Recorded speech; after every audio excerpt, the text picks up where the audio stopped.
आपण आज एका नवीन कवितेला आपण सुरुवात करत आहोत. गेल्या अनेक दशकेपासून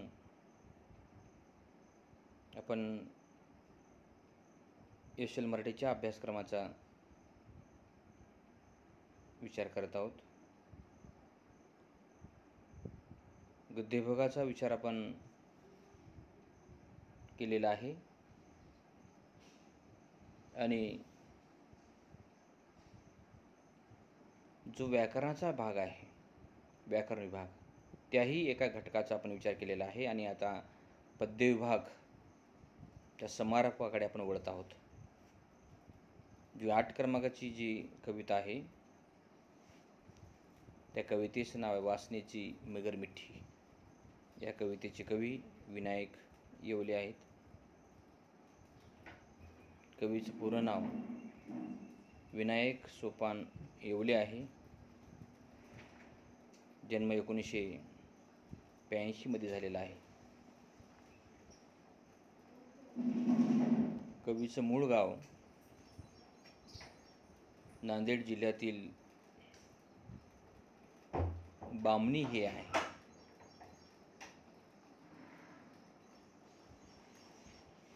कवीच्या नावावर महत्त्वाचे 2 काव्यसंग्रह प्रकाशित आहेत. त्यातला पहिला आहे ठसे बदललेल्या मुक्कामावरून. दुसरा काव्यसंग्रह आहे दरम्यानचे प्रक्षोभ.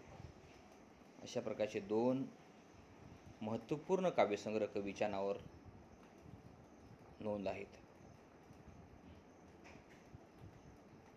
समीक्षेच्या क्षेत्रामध्ये सुद्धा, प्रांतात सुद्धा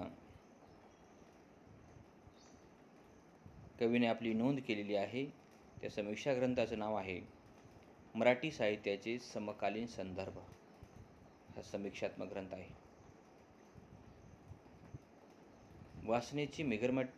वासनेची मेघरमिठी या कवितेचे कवी विनायक येवले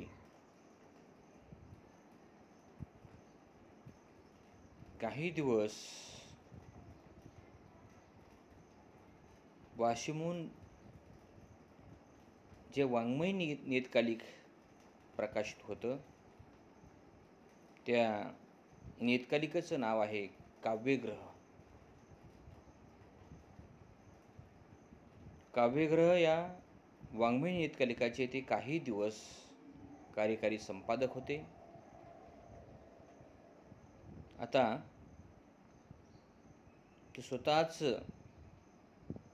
एक अनियतकालिक त्यांनी सुरू केलेला आहे. अनियतकालिक.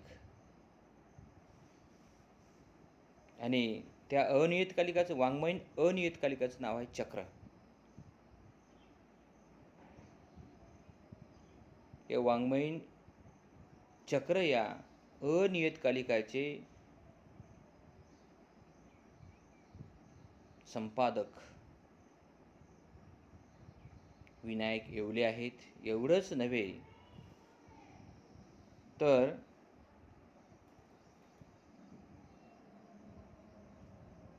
ते हस्ताक्षर या प्रकाशन संस्थेचे ते संस्थापक आहेत. हस्ताक्षर या प्रकाशन संस्थेचे ते संस्थापक आहेत. आणि या कवीला महाराष्ट्र शासनाचा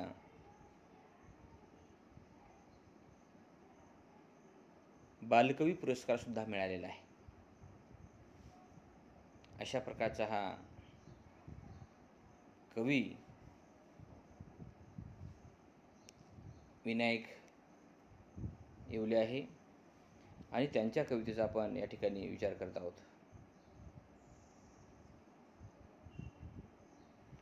कवी वासनेची मेघरमिठी या कवितेमध्ये काय म्हणतात ते आपण पाहूयात. काल निर्णयी उमाळे दिवस दिवस चिट्ट्या कळवळाहीन दिवट्या पेटविल्या. पहा, काल निर्णयी उमाळे.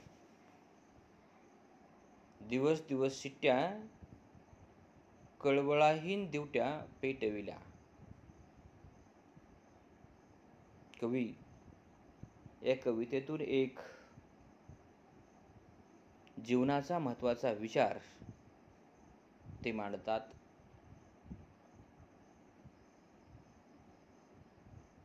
ते यामध्ये असं म्हणतात की मी जे काही प्रयत्न केलेला आहे काळानुसार, विषयानुसार, घटनेनुसार, प्रसंगानुसार,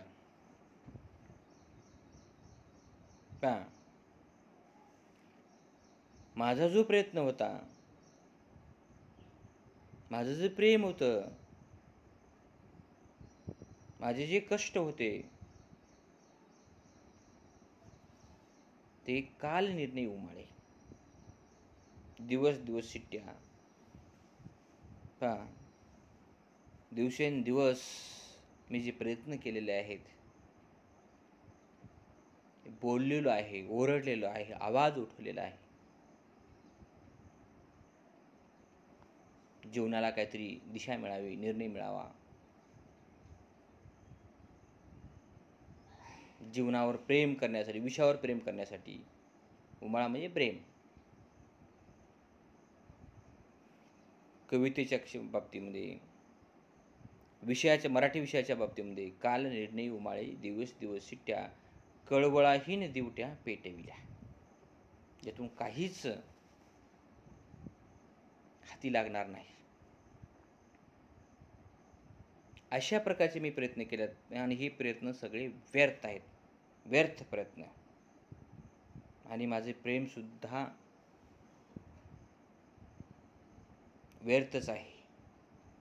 कळवळाहीन दिवट्या पेटविल्या. ज्या दिवट्यातून उजेडच पडत नाही, अंधारातून प्रकाशाकडे तो मार्ग जात नाही, अशा प्रकारचा प्रयत्न मी मार्ग वासनेची मिठी कवटाळलेला आहे, हाताळलेला आहे आणि त्यातून मला काहीच भेटलेलं नाही. पुढे म्हणतात, सोहळ्यांचा टिळा लाविला कपाळी, करुणेची डाळी गवसेच ना.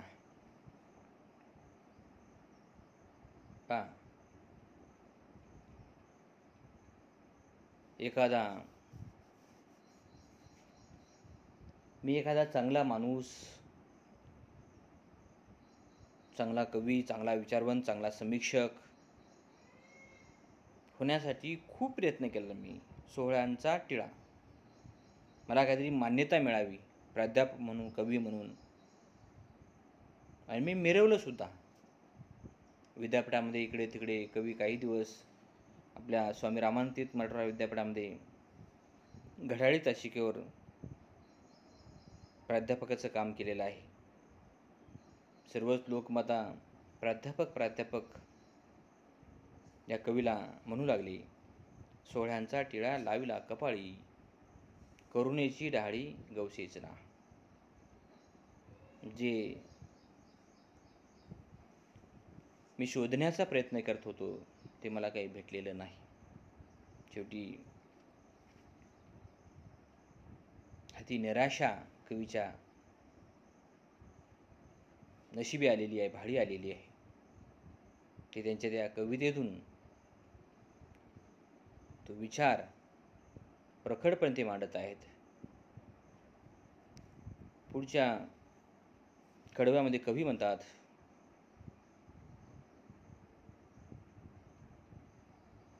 बोलू बोलू झाला ओठ घसा कोरडा, निरर्थकांचा सडा घालू लागे.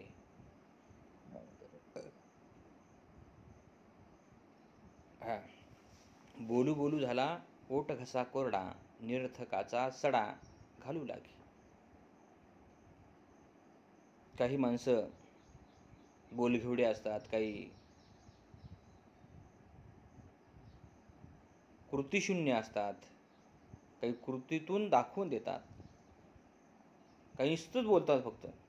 बोलाचीच भात बोलाचीच कडी, जेवण्या झाला तृप्त कोणी. हे फक्त बोलतात, पण जसं बोलतात तसं कृतीमध्ये काही दिसत नाही लोकांच्या. तोच विचार कवी कवितेमधून मांडलेला आहे. बोलू बोलू झाला ओट घसा कोरडा, निरर्थकाचा सडा घालू लागे. पहा, नुसतं बोलण्यामुळे हाती काही लागत नाही, परंतु कवीची हाक, कवीची ओरड खूप आहे. आम्ही माणसं आहोत, आमच्याही बोलण्याला काहीतरी मोल द्या, किंमत द्या. आम्ही बोलू शकतो, मांडू शकतो, लिहू शकतो, वाचू शकतो, परंतु त्या तुलनेमध्ये आम्हाला काहीच मिळत नाही. शेवटी निराशाच आहे आमच्या वाट्याला. निरर्थकांचा सडा घालू लागे. बोल कौतुके घसा कोरडा. अशा प्रकारचा सुंदर विचार. कारण बोलल्यानंतर त्यातून काहीतरी साध्य व्हायला पाहिजे, काहीतरी मिळायला पाहिजे, पण तसं काही होताना दिसत नाही. ही खंत, ही वेदना, हे दुःख कवी या कवितेतून मांडलेले आहेत. पुढच्या कडव्यामध्ये कवी म्हणतात, घोटू घोटू आळविले मीपणाचे गाणे, बेधुंदीत राहणे आपुल्याची. बरीच माणसं स्वतःच्या मीपणामध्ये, स्वतःच्या आविर्भावामध्ये जगण्याचा प्रयत्न करतात. मी किती मोठा आहे, मी कसा आहे. चालण्यातून, वागण्यातून, बोलण्यातून, वेशभूषा, केशभूषा, बडेजाव दाखवण्याचा प्रयत्न करतात. घोटू घोटू आळविले मीपणाचे गाणे, मी किती, माझ्या इतकं कोणीच हुशार नाही, अशी बरेच माणसं समाजामध्ये दाखवतात. त्याचं वस्तुनिष्ठ चिंतन कवीने या कवितेत मांडलेलं आहे. बेधुंदीत राहणे आपुल्याची. आपण आपलं विश्व, कारण स्वतःच एक वर्तुळ असतं, स्वतःच. इतर माणसाचं जगणं, इतरांच्या वर्तुळाचा काही लोकांचा संबंध नसतो. बेधुंदीत राहणे आपुल्याची. बस मी म्हणजे सर्वस्व. ही सर्वत्वाची, मीपणाची बेधुंदता बऱ्याच लोकांच्या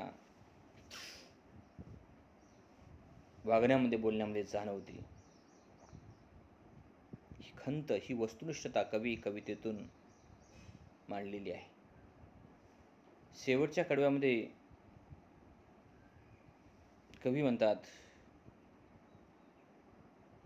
फुकाचा अभिमान बांधियला गाठी, वासनेची मिगर मिठी सुटेच ना.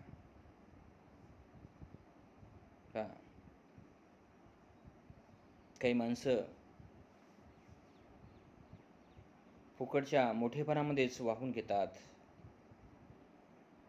फुकटच्या मोठेपणालाच कुरवाळतात. किंवा हे मोठेपणा, हा कोरडा मोठेपणा काय कामाचा.